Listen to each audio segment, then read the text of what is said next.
Welcome to Tatter-a-Fact, the story series. I'm Teryn Darling from Girlz, Inc. For years, most people have known me as the artist, educator, business owner, and mentor. But this series is something different. This is where I tell the story behind all of it, one chapter at a time. The good, the painful, the funny, the weird, the embarrassing, the beautiful, all of it, every bit of it. So with that said, let's get into the next chapter. Chapter 3, The Girl Who Didn't Feel Smart. One of the heaviest things I carried growing up was this belief that I wasn't smart. And the crazy part is nobody ever directly told me that. Nobody looked at me, not any of my parents, friends, no one. No one ever told me I wasn't smart, told me I was stupid. No teacher. Nothing. My parents never called me dumb. No one ever sat me down and said, "You're just not that intelligent." Quite the contrary, actually. You know? I can remember my dad saying, "I know you're smarter than this, Teryn." But somehow, I just still believed it because school was hard for me. Again, math, science, horrible subjects for me. I wasn't that good at English. I wasn't good at a lot of things in school. Retaining information back then sometimes felt impossible. I would study and I would still struggle. And my report cards, we already talked about that. I mean, they were rough. Those report cards were rough. And they made my parents really upset, especially my father. You know, when you're bringing home bad report cards constantly, that can wear on you emotionally, even as a kid.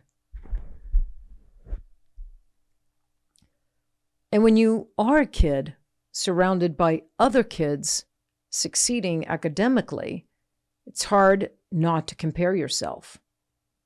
My best friend was extremely smart.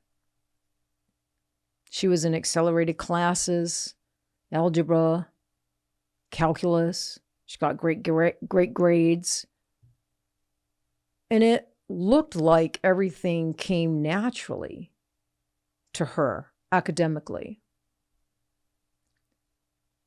Or maybe that's just how I perceived it back then. And then I had another friend, a close friend, who was put into, back in my day in high school, special classes. And those special classes were for kids who were slow learners. And back then, even now, kids are cruel, right? Kids, if you think about it, kids are some of the cruelest people on the planet, especially those teenage years. And they were certainly cruel about that sort of stuff. And everybody knew who was in those classes. And kids judged them for it. Not all kids, but a lot of kids. And I can remember thinking, I'm stupid. I'm not that smart. And I don't want to be put into those classes that are for slower learners. Not because I thought I was better than my friend. I loved her dearly. She was my good friend. Not because I thought I was better than anybody else. But because deep down, I was terrified, absolutely terrified that maybe I belonged in those classes. Maybe I did. And I avoided being in those classes by one hair on my daddy's chinny chin chin. You know, I don't know why I didn't end up in those classes. I very well could have. And maybe should have. That's the kind of insecurity that I carried. And my dad, as I said, he cared a lot about grades. Not because he was cruel, but because he had high expectations. As I mentioned earlier, he was military, strict, disciplined, structured. He believed in hard work and high standards. And he placed very, very, very high standards on his children, and especially on me. I was his firstborn. When I was born, he was still active duty. I was his only daughter. And we were very, very close. I was always close to my dad. From my earliest memories, I was close to my dad and remained so close to him throughout every year of my life, right up until the day he passed away. Last April 10th, 2025, at exactly 5 p.m. That's my dad. 5 p.m. on the nose. Always on time. And I was there for him when he took his last breath. So we were always close growing up. Even when he drove me crazy. And when my grades were bad, I knew it disappointed him. And that hurt me. And it also scared the hell out of me. Like I said, I loved my dad so much. And I wanted him to be proud of me. So when I'd bring home bad grades, I knew 100% I was getting grounded for an entire school quarter. Yeah, you heard me correctly. An entire school quarter. Not a week, not a couple weeks, not even a month, a school quarter. And that was devastating to me. I had a social life. I had a lot of friends. We did a lot of things. I had money in my pocket. It sucked big time. No TV, no telephone, no freedom. And my dad never let me off punishment or off grounding early for good behavior either. If it was 3 months, it was 3 damn months. So my social life and all my fun as I knew it, gone.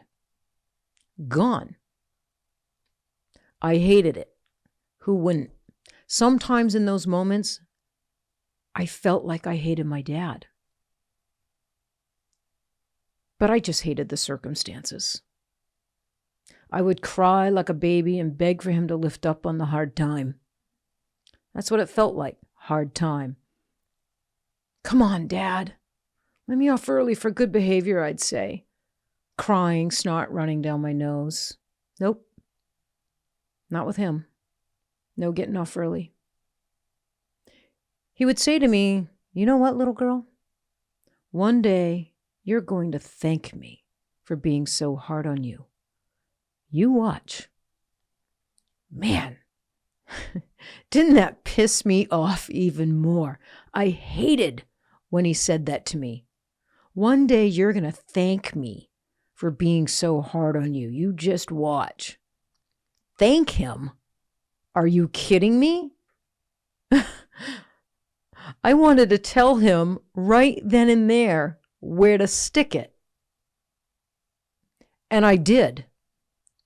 In my bedroom, with my door closed, record player up loud, so he couldn't hear me. I would never, ever in a million years backtalk my dad. Never. Years later, as an adult, after I built my business, Girlz Inc. business, became successful in permanent makeup, I had a conversation with him.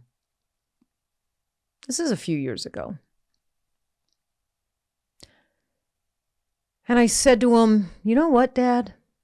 Do you remember when I was a kid and you told me one day I would actually thank you for grounding me and being so hard on me?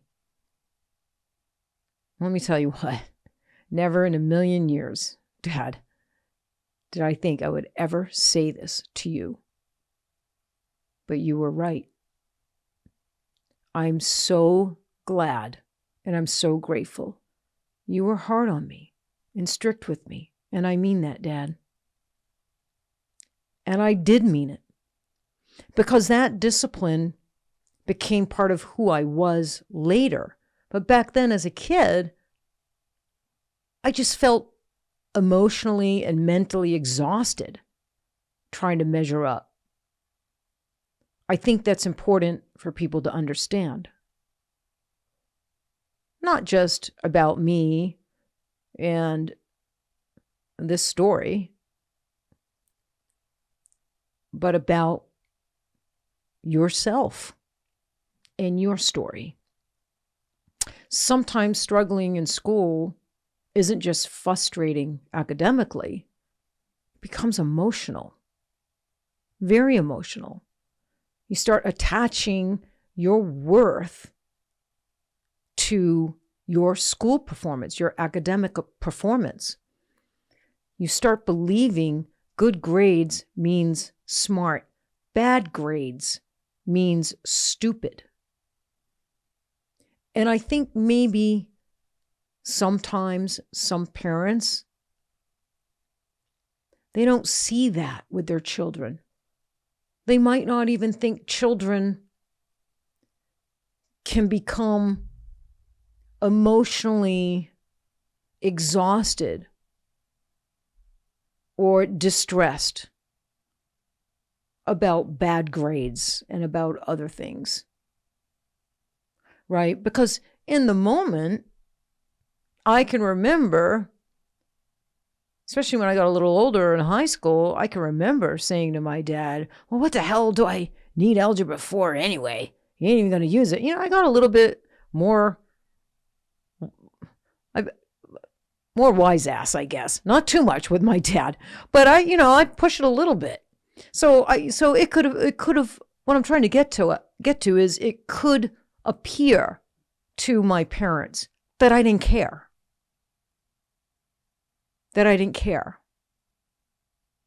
And maybe it can appear that way to a lot of parents, that their kids just don't care because of the reaction that they see there in front of them. But what they might not see or know is when we go away, we tuck ourselves in our room, what we say to ourselves, how we feel about ourselves, that we really feel stupid, that we really feel sad that we disappointed them. I never wanted to disappoint my parents. I think most kids don't. Most kids, including myself, we want to please our parents. We love our parents. And life is so much more complicated than anyone knows, especially as a kid. Because while I was struggling academically, there were all these other things, great things, happening too. I was highly observant. I noticed everything. Mood changes, body language, energy, tonal shifts. Noticed all that. Very observant. I could read rooms. I could read people. I could feel tension. I got really, really good at that. I was super creative and extremely imaginative. I was funny and I was entertaining. I was resourceful. I could hustle. I could problem solve. I could connect with people. And I did. So many people. And it didn't matter their age.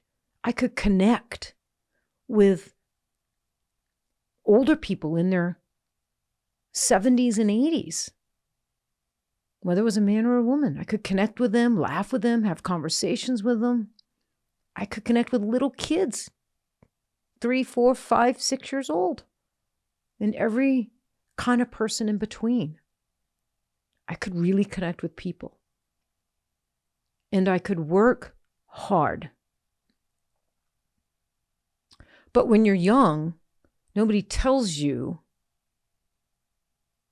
those are forms of intelligence too. No one tells you that. No one told me that. And again, a lot of schools are built to reward one specific type of intelligence, right? Academic intelligence, good grades. And some parents are as well. College, college, college, college. If you don't get good grades, you're not going to get a good job. How many times did I hear that? But life rewards many different kinds of intelligence, many different kinds and types. And I think that's why so many artists in this industry struggle with insecurity or imposter syndrome, because creative people often feel less than in traditional systems before finally finding the environment where their mind actually works, right? Where their mind actually performs and works. That's what PMU eventually became for me. And maybe that's what PMU eventually became for so many of you. An industry, a space where your kind of mind maybe didn't function properly in traditional systems like school, but once your mind got into the PMU industry, now things are happening. Your mind is functioning, it's performing, it's retaining. It's stimulated in a way that it's never been stimulated before. It's exactly what PMU did for me, and maybe a lot of you. But we're not there yet in this story. We're not at PMU yet, where PMU came into my life. We're not even close to getting there yet, but we will get there. And we'll talk a lot about PMU and how I stumbled across it.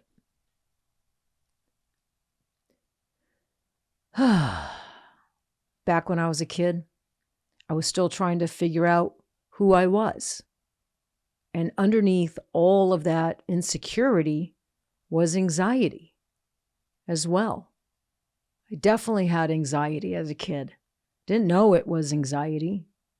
I didn't even really know I was insecure, to be honest with you. Those were terms, insecurity, anxiety. Those were like terms not used back then. I really weren't familiar with. Now I understand what they mean. And I was definitely insecure and suffering from anxiety. I was an overthinker from the beginning, very beginning. I was an overthinker. Remember the story about my dad, 3 years old? My brows scrunching up and forming wrinkles in between my brows, and him taking his thumb and rubbing. Don't worry, Peanut. He called me a worry wart.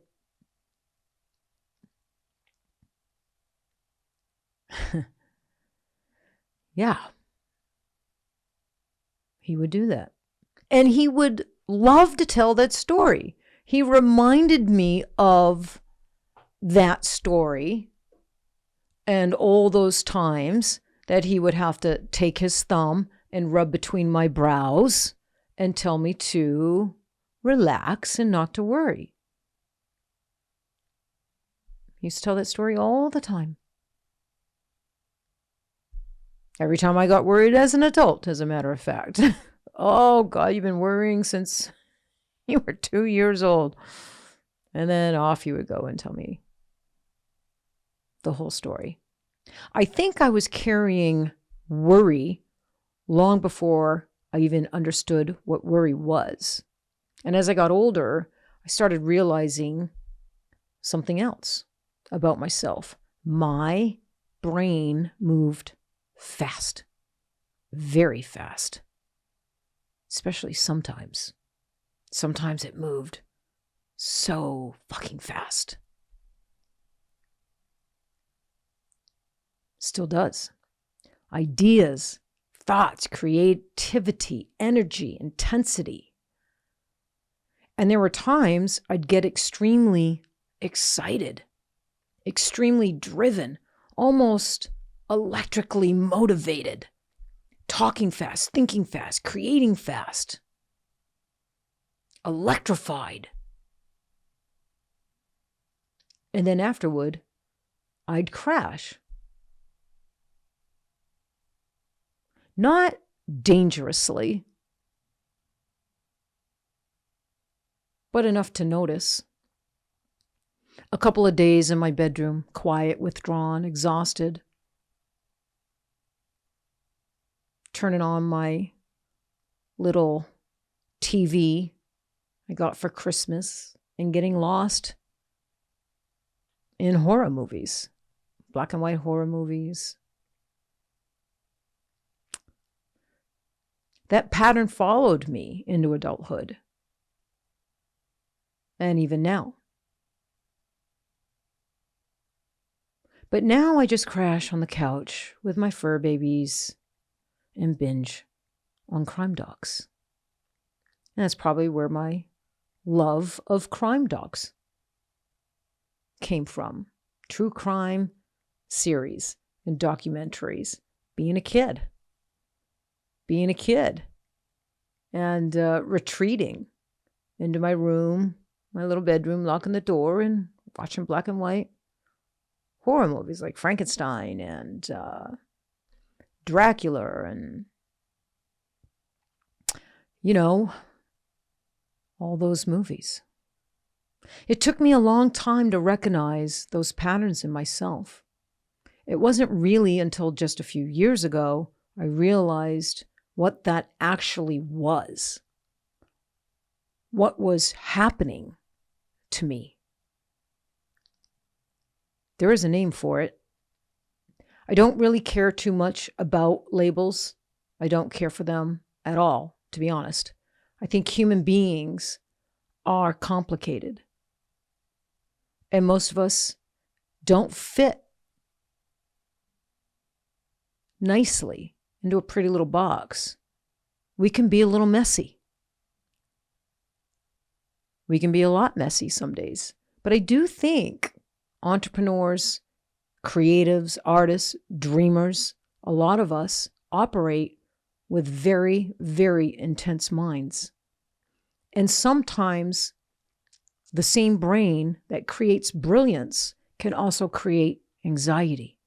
It can create highs and then lows. You can feel a little high and then you can dip, feel a little low.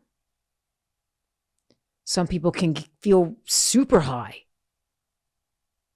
and then crash really low. It's different for everybody. How high you go, how low you go. It's different for everybody. And some people don't experience that.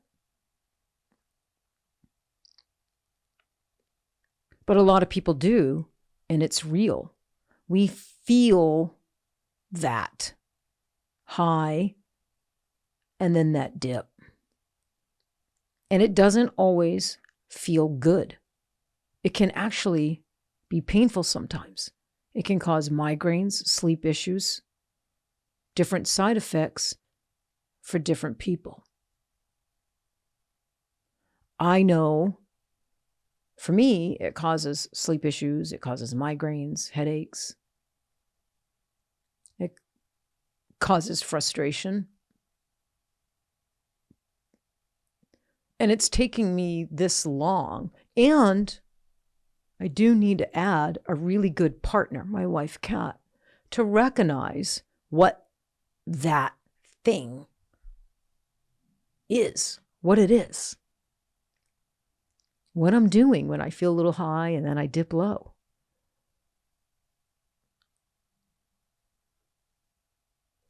And to recognize it and to be able to talk about it, acknowledge it and talk about it with my wife, Kat, has been so healing.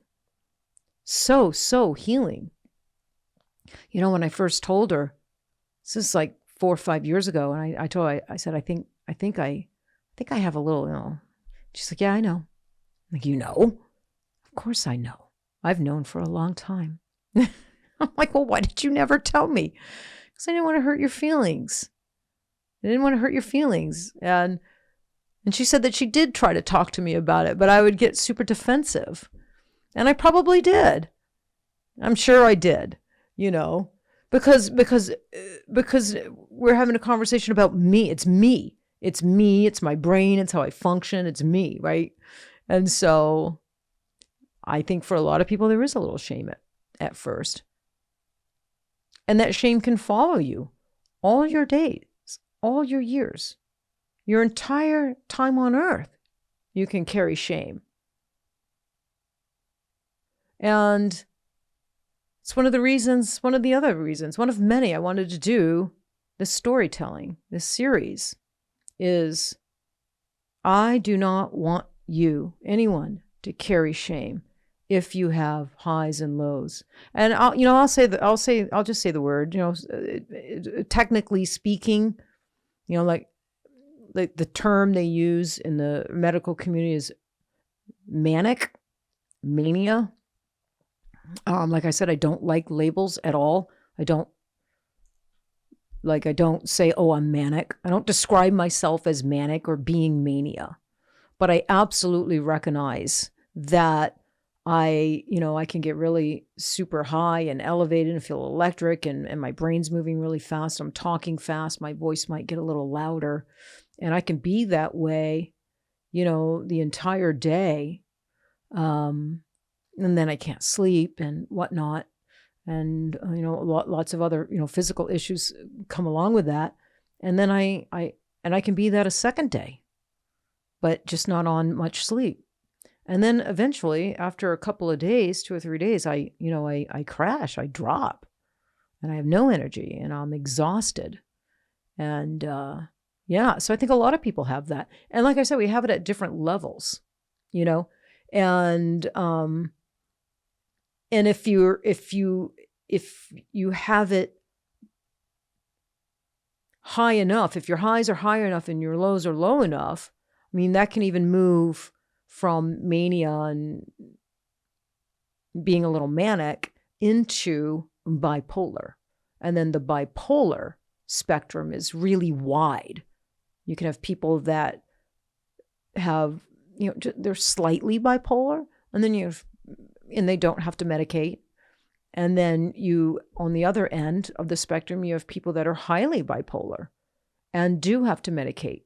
I have family members that I love and respect and are so successful and just amazing, loving, kind, wonderful people that have bipolar and do medicate. I have a couple of good friends that are bipolar and do have to medicate.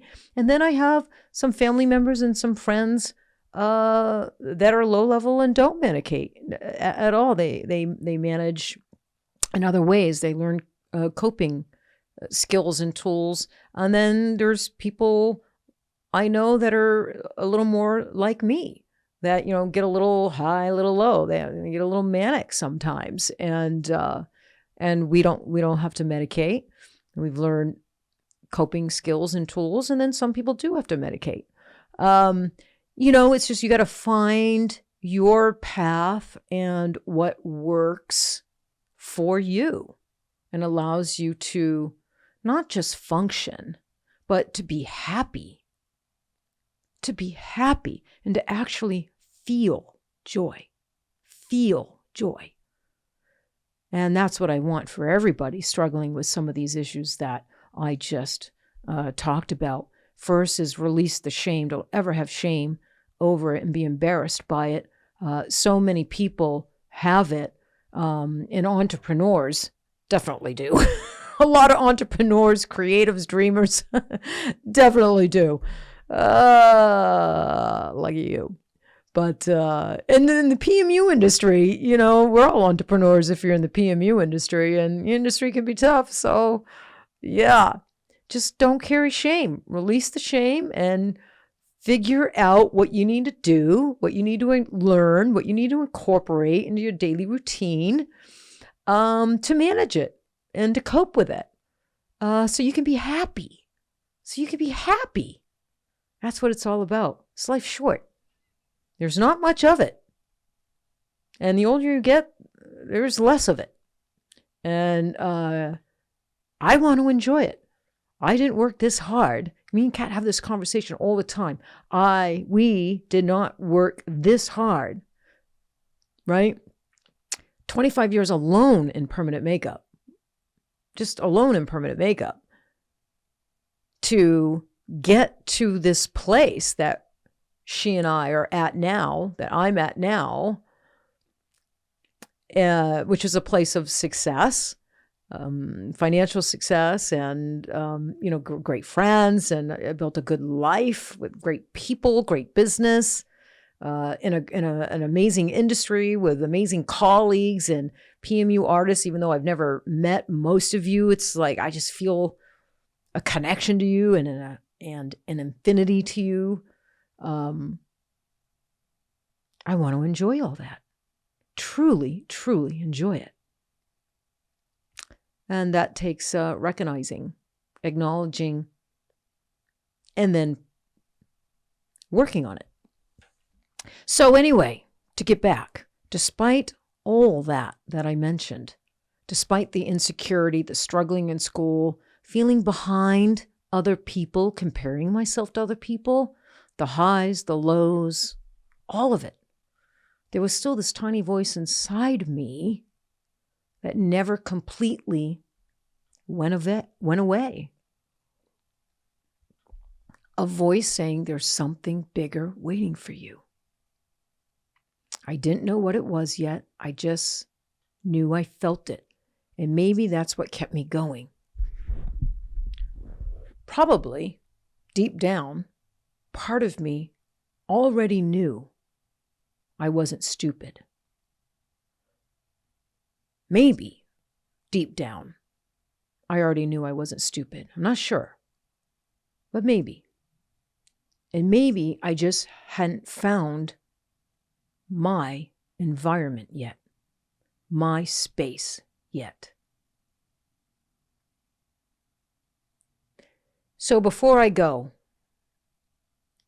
I want to say something directly to the people listening who are quietly carrying insecurity about intelligence, insecurity about who you are in your life, where you are in your life, please understand something. Just because you struggle in one environment does not mean you lack intelligence. Some people are built to memorize. Some people are built to create. Some are built to lead. Some are built to innovate. Some are built to connect. Some are built to survive. Some are built to nurture. There are many, many, many forms of intelligence. There are many, many, many forms of being smart. And sometimes the people who feel the most insecure early in life, like me, end up building the most extraordinary things later. Not because they had confidence from the beginning, but because they spent years trying to prove to themselves they were capable. So in the near future, don't forget, Tatter-a-Fact, the Inner Circle will launch. And that's the Tatter-a-Fact, where we go deeper into PMU, business, mindset, healed results, pigments, confidence, branding, difficult clients, entrepreneurship, psychology, burnout, all of it.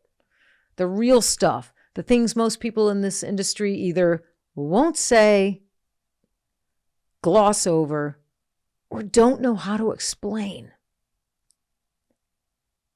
I'm so excited for that to launch. It's going to be a podcast elevated in a much bigger way to support artists in a much bigger way. So I'm really excited. And I'll let you guys know as soon as it officially goes live. And just a reminder, Empower Inc., that is the new mentorship program that I am working on with my partner, Rose Preto. And in the last episode, chapter 2, the girl that wanted to earn her own money, we posted a link to get a free PDF to help you, the PMU artist, understand how to better achieve predictable results. Well, we're going to post it again here in the comments. So it's a link to get your free PDF on how better to achieve predictable, healed-in results with each and every client. And that is what every PMU artist wants more than anything else. Because if you can achieve that, the sky is the limit. You can achieve anything. So get your free PDF. Check it out. It'll be in the comments here. And this is chapter 3 in my story series. So if you've missed chapter 1 and 2, go back, give them a listen. Thanks for hanging out with me. Until next time, again, thanks for sitting with me. Thanks for listening to my story. And thank you for letting me share these pieces of my life with you. Wherever you are in your own journey, just remember, sometimes we don't realize who we're becoming, who we are going to be, until we finally look back. I'll see you in the next chapter. Peace.